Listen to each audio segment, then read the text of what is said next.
Assalamualaikum warahmatullahi wabarakatuh.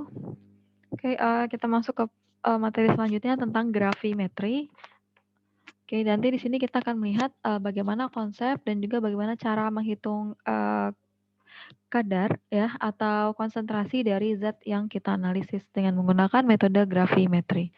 Nah, gravimetri namanya juga grafi, kita mengandalkan gravitasi ya untuk mengukur seberapa berat endapan yang kita peroleh. Nah, di sini kita akan mengukur berat atau ukuran dari, jadi kalau kalian punya zat atau analit yang mau dianalisa, itu nanti ditambahkan dengan suatu reagen pengendap biasanya. Jadi dia akan mengendapkan si analit yang mau dianalisis.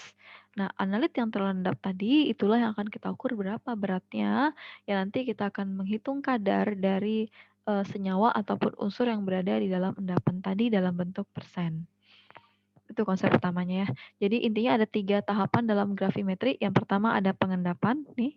Kemudian yang kedua setelah diendapkan kita akan mengisolasi atau memisahkan gitu ya yang endapannya dengan kontaminan lainnya atau dari si pelarutnya. Yang ketiga baru kita lakukan yang namanya perhitungan. Langkah-langkah dalam gravimetri sendiri itu ada 8 tahap. Yang pertama itu ada tahap persiapan larutan. Persiapan larutan ini maksudnya adalah baik dalam pemilihan larutan, dalam pembuatan larutan, pokoknya segala sesuatu yang berhubungan dengan reagen pengendapnya nanti, gitu ya. Nah, yang kedua adalah pengendapan. Jadi pengendapan ini atau precipitation merupakan tahap di mana proses pengendapan mulai terjadi. Jadi ini tahap ketika si reagen yang kalian pilih di nomor 1 tadi ditambahkan ke dalam si analit atau sampel kalian. Maka proses nomor 2 akan mulai berlangsung. Nomor 3 itu ada namanya pencernaan. Pencernaan ini biasanya kita bisa mengatur pH, suhu, dan lain sebagainya supaya proses pengendapannya betul-betul sempurna. Kemudian setelah pengendapan secara sempurna terbentuk, kita bisa saring atau kita lakukan penyaringan. Jadi kenapa dilakukan penyaringan? Untuk memisahkan si endapan dari pelarut atau reagen yang kita gunakan tadi. Nah, yang kelima ada yang namanya pencucian. Jadi ketika sudah kita dapat endapannya akan dicuci terlebih dahulu. Jadi untuk memastikan bahwa kita udah dapat uh, pure endapan dari metode gravimetri.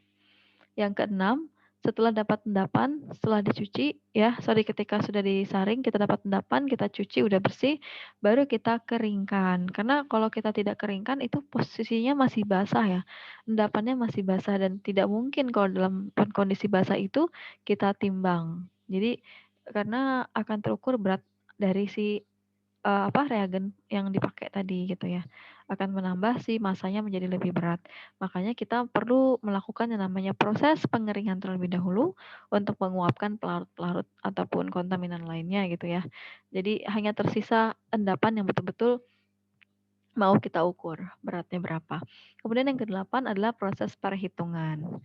Jadi setelah kalian dapat nanti berat endapannya, itu nanti akan dibandingkan ya dengan si berat unsurnya atau senyawa yang ada di dalam endapan tadi, baru kita hitung dalam persen. Nah, ini ada tahapannya. Yang pertama, ketika kalian punya sampel, kemudian dilarutkan. Nah, pelarut ini nanti benar dia akan melarutkan, tapi dia bukan artinya melarutkan terus si sampelnya hilang atau analitnya hilang, tapi justru akan mengendapkannya menjadi suatu endapan yang nantinya akan ngumpul di bagian bawah gelas gitu ya. Hingga akhirnya nanti baru bisa kita saring ya. Habis kita saring tadi kita apain? Kita cuci dulu, baru kita panaskan, baru kita timbang. Nah, nanti dalam proses penimbangan, ini kan baru keluar dari oven nih endapannya, udah dipanaskan pakai oven misalnya. Dibawa keluar, itu nggak langsung ditimbang, tapi distabilkan dulu panasnya dengan menggunakan desikator. Ya. Nah, setelah itu nanti baru bisa ditimbang, baru dihitung persennya berapa. Ini untuk nomor 1 ya. Jadi tahap pertama yang penting dalam gravimetri adalah persiapan sampel tadi, yaitu pemilihan larutan ya. Pemilihan larutan ini harus yang benar-benar dapat mengendapkan analit yang mau kita analisis. Jadi jangan sampai nanti kurang sempurna sehingga dia tidak benar-benar mengendapkan gitu, tidak mengendap secara sempurna mungkin. Nah, pH yang digunakan juga mempengaruhi ya. Jadi terkadang ada pengaturan pH yang dipakai agar nanti unsur atau senyawa yang diendapkan itu bisa lebih selektif. Karena biasanya kayak gini contohnya, kalsium 2+ sama Mg 2+ sama-sama berion 2+. Biasanya mereka akan sulit untuk dipisahkan. Kalau diendapkan ya mereka berdua akan sama-sama terendap gitu.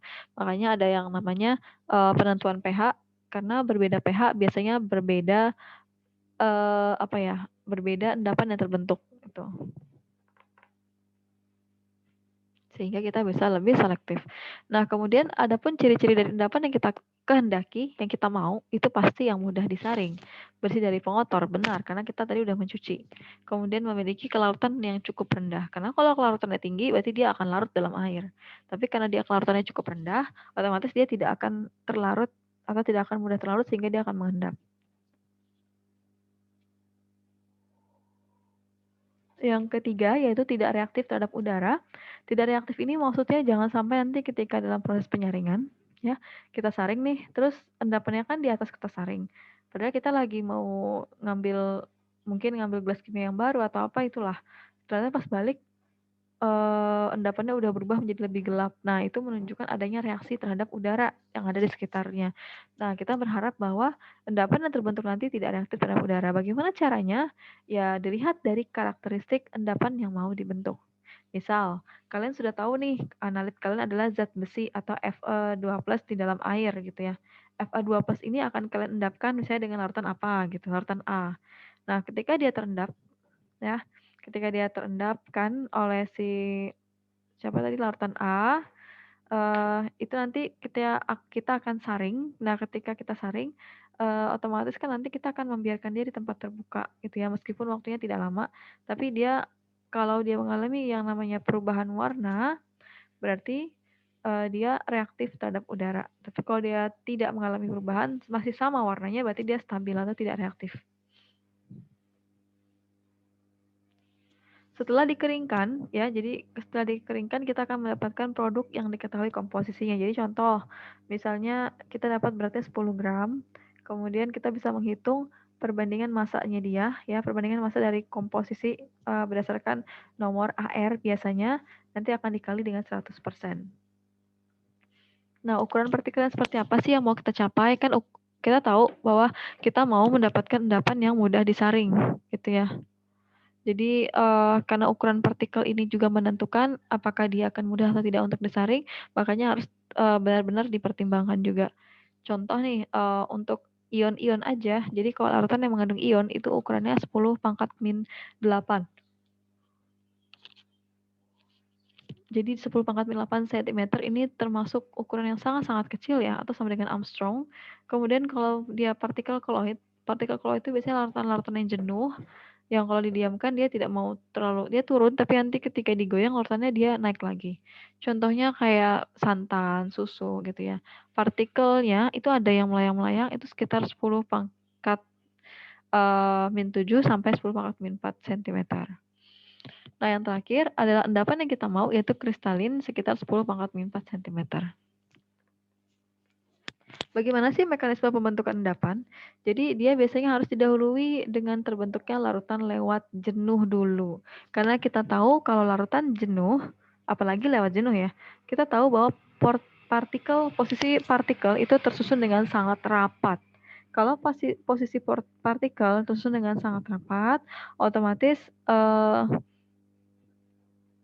semakin mudah gitu, semakin mudah nih partikel satu untuk bergabung dengan partikel satunya, karena rapat banget tadi posisinya. Nah, ketika dia bergabung, dia artinya sudah mulai melakukan yang namanya pembentukan inti atau nukleasi, nama prosesnya. Jadi intinya terbentuk dulu, inti ini yang kayak bagian kecil-kecil tadi ya, bersatu gitu ya. Jadi bisa dikatakan bahwa semakin tinggi derajat lewat jenuh, semakin besar laju reaksinya. Jadi kalau kita bilang semakin jenuh itu larutan, maka akan semakin banyak intinya akan terbentuk gitu ya. Karena kan semakin besar laju nukleasi atau artinya semakin banyak inti yang akan terbentuk. Nah, kalau sudah terbentuk inti kan biasanya kita nggak mungkin stuck di inti aja gitu. Karena kita tahu yang namanya inti itu pasti kecil ukurannya. Ya, karena kita mengharapkannya ukurannya agak besar gitu. Nah, jadi nanti setelah memasuki tahap inti ini atau ketika memasuki tahap inti, itu nanti ada kayak dua kemungkinan yang terjadi. Apakah laju pembentukan inti atau nukleasinya makin tinggi atau partikel growth-nya yang tinggi gitu. Nah, kalau misalnya laju partikel growth-nya yang tinggi, otomatis itu tadi inti-inti akan bergabung menjadi gabungan inti yang ukurannya lebih besar sehingga akan mudah untuk disaring meskipun jumlahnya lebih sedikit karena dia jadi lebih besar. Beda sama si nukleasi tadi ya. Kalau misalnya si inti pembentukan si inti tadi dia ukurannya kecil-kecil, memang jumlahnya banyak tapi kecil-kecil mengakibatkan susah untuk disaring.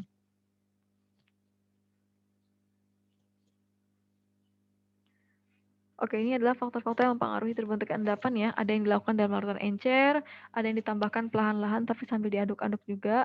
Kenapa nggak cepat ngaduknya? Karena apa ya? Kalau ngaduk cepat itu kan kayak mempercepat kondisi si air gitu ya. Nah, ini sama kayak gini. Kalau semakin cepat diaduk, otomatis partikel yang satu dengan partikel yang lain akan susah untuk ketemu atau untuk bergabung gitu. Kemudian kita masuk ke pengendapan dalam larutan panas. Ini jelas ya, karena semua yang bersifat panas biasanya mudah untuk mempercepat suatu persamaan reaksi. Kemudian pH tadi sudah disebutkan. Nah, ini tadi untuk digestion ya. Digestion itu untuk pencernaan, itu kita bisa menggunakan suhu untuk mempercepat proses. Kemudian itu berfungsi untuk meningkatkan kemurnian dan juga kemudahan dalam filtrasi.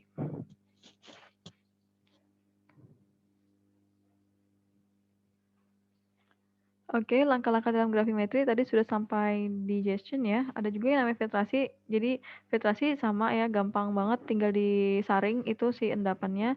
Tinggal bagaimana kalian memilih saringannya yang pas atau yang cocok. Adapun kinerja metode gravitasi ya, yang pertama relatif lambat karena kita hanya mengandalkan gravitasi atau hanya menunggu gitu sampai si reaksi selesai. Yang kedua, memerlukan sedikit peralatan. Jadi kita nggak perlu yang aneh-aneh alatnya, kita cukup pakai neraca sama oven. Neraca untuk menimbang, oven untuk memanaskan, udah. Kemudian tidak perlu kalibrasi ya, jelas karena alatnya sangat sederhana. Akurasinya 1-2 bagian per 1000, sensitivitasnya analit lebih dari 1%, dan selektivitasnya tidak terlalu spesifik. Nah, ini cara menghitung gravimetri ya. Sorry, nah ini. Jadi ada berat endapan dikali dengan buka kurung berat molekul itu adalah MR yang dicari ya dibagi dengan MR dari endapan molekul itu sendiri dibagi dengan berat sampel. Nah, di sini ada latihan soal, nanti silakan dikerjakan secara mandiri dan tidak perlu dikumpulkan.